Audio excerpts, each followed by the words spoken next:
สบายดีพี่น้องป้องปายมุสุกุสุคนนะวันนี้เนาะซื้อมากินตำบะคุงยั่วๆให้เบิ่งเนาะแซ่บอร่อย อันนี้ก็จะห้องว่าตำถาดเลยพี่น้อง ขอทาน อันนี้พระธาตุแท้อย่าพี่น้อง อันนี้พระธาตุแท้เด้อ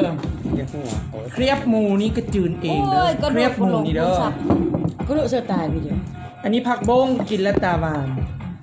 อันนี้ข้าวปุ้นกินแล้วแซ่บอันนี้กระรำปีเนาะ เนี่ยมันเย็นแล้วนะ กินได้เอง โหนะ เริ่มเด้อ โจจิมะโอ้ปุญยอมออกเสยจ้ะ แซ่บขึ้นหน่อยนึง ก่อนอื่นใดแล้วก็เติมน้ำตาล โอ้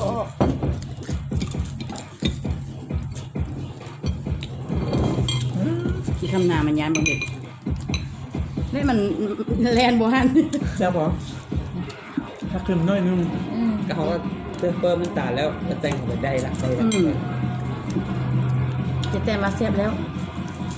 แซ่บเลยกินน้ำกันได้คนเดียวแซ่บหมูเนี่ยฟังแซ่บแล้วเหมือนกันวันนี้นิ่งท่าอยู่เลยเนาะหัวตายมาเสียงสิวะ เอาไว้ เอามือ เอาไปเยอะนิ่งเยอะห้ามหัวกระบอกว่าห้ามหัวไล่สดอยู่ เงียบก็ตายแล้ว น้องขอ เงียบไล่โย เอาไว้ เงียบ หัวเดี๋ยวหัว มาไปสิกินน้ำ เอามาเอามาอื่นไหมเนี่ย เดี๋ยวเอามันไปห้องไหน ไล่สดเด้อพี่น้อง เขียบ กินอันนี้ บอกว่าจะหัว กระปุ้นโอ้ยเนาะไล่สดอยู่ บอกให้เงียบ บอกว่าอย่ายู ทูนี่ก็เลย แม่เลยมาลากกับบ่จัดเล่นชูเป็นอยู่ไหม เจ้าก็มาเบื้องคอยพี่เดชนะ บ่จะไปเบื้องมักวันเอา เห็นพละ ตั้งจริงเขาเป็นเนาะคือนางแกงหัวอยู่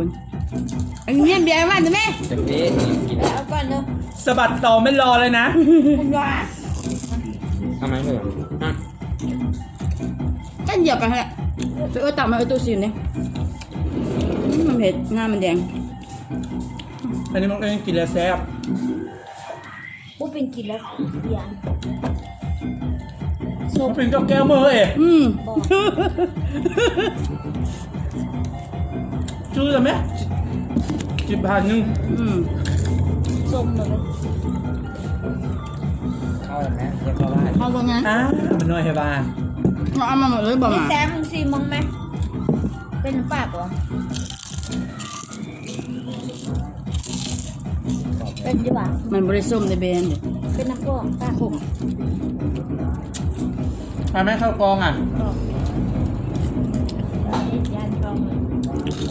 บอกว่าจะเบา ตอนเมาเข้าได้ เอาเบียร์มาเย็นกันนะ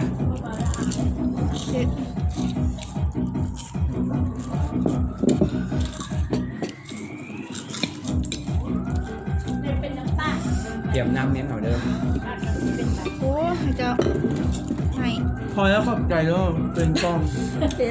เอาแซม บอก